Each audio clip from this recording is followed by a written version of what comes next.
ವಿದ್ಯಾರ್ಥಿನಿಯ ಮೇಲೆ ಅತ್ಯಾಚಾರವೆಸಗಿ ಬೆದರಿಕೆ ಒಡ್ಡಿರುವ ಇಬ್ಬರು ಉಪನ್ಯಾಸಕರ ಹೇಯ ಕೃತ್ಯವನ್ನು ಖಂಡಿಸಿ ಹಾಗೂ ಆರೋಪಿ ಉಪನ್ಯಾಸಕರನ್ನು ತಕ್ಷಣವೇ ಅಮಾನತುಗೊಳಿಸಬೇಕು ಎಂದು ಆಗ್ರಹಿಸಿ ಎಐಡಿಎಸ್ಒ ನೇತೃತ್ವದಲ್ಲಿ ವಿದ್ಯಾರ್ಥಿಗಳು ನಗರದ ಹೇಮಾವತಿ ಪ್ರತಿಮೆ ಮುಂದೆ ಪ್ರತಿಭಟಿಸಿದರು.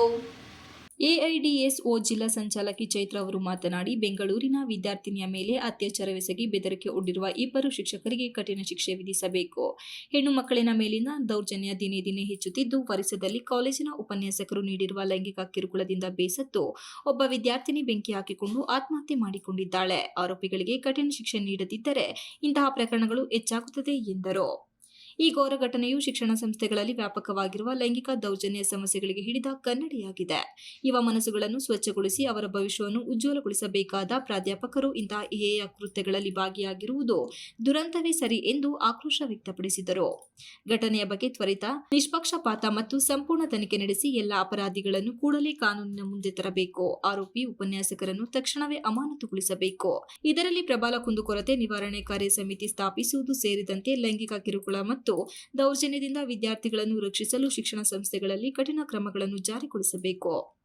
ಸಂತ್ರಸ್ತೆಗೆ ಸಂಪೂರ್ಣ ಬೆಂಬಲ ನೀಡಬೇಕೆಂದು ಆಗ್ರಹಿಸಿದರು. ಸರ್ಕಾರ ಕೂಡ ವಿದ್ಯಾರ್ಥಿ ಯುವಜನರಲ್ಲಿ ಉನ್ನತ ಆದರ್ಶ ಮೌಲ್ಯಗಳನ್ನು ಬಿತ್ತುವ ನಿಟ್ಟಿನಲ್ಲಿ ಕಾಲೇಜುಗಳಲ್ಲಿ ಕಾರ್ಯಕ್ರಮವನ್ನು ಸಂಘಟಿಸಬೇಕೆಂದು ಹೇಳಿದರು. ಇವತ್ತು ಹೆಣ್ಣು ಮಕ್ಕಳಿಗೆ ಸೂಕ್ತ ರಕ್ಷಣೆ ಎಲ್ಲಿದೆ? ಹಾಗಿದ್ರೆ ನಾವು ಬರೀ ಮನೆಯಲ್ಲಿ ಇರಬೇಕಾ? ಇಲ್ಲಿ ಎಲ್ಲಿದ್ರು ನಮಗೆ ರಕ್ಷಣೆ ಸಿಗ್ತಿಲ್ವಲ್ಲ.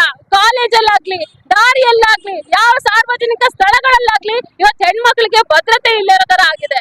ಇದನ್ನ ನಾವು ಭದ್ರತೆ ನೀಡಬೇಕು ಅನ್ನೋ ನಿಟ್ಟಿನಲ್ಲಿ ಕ್ರಮಗಳನ್ನ ತಗೋಬೇಕು ಅನ್ನೋದನ್ನ ನಾವು ಆಗ್ರಹಿಸ್ತಾ ಇದೀವಿ. ಇದರ ಜೊತೆಗೆ ಇವತ್ತೇನು ಅಶ್ಲೀಲ ಸಿನಿಮಾ ಸಾಹಿತ್ಯ ಅನ್ನೋದು ಹೆಚ್ಚಾಗ್ತಾ ಇದೆ. ಇವತ್ತು ವಿದ್ಯಾರ್ಥಿಗಳಲ್ಲಿ ಒಂದು ಉನ್ನತವಾದಂತ ನೀತಿ ನೈತಿಕತೆ ಬರ್ತಾ ಇರೋದು ನೋಡ್ತಾ ಇದೀವಿ.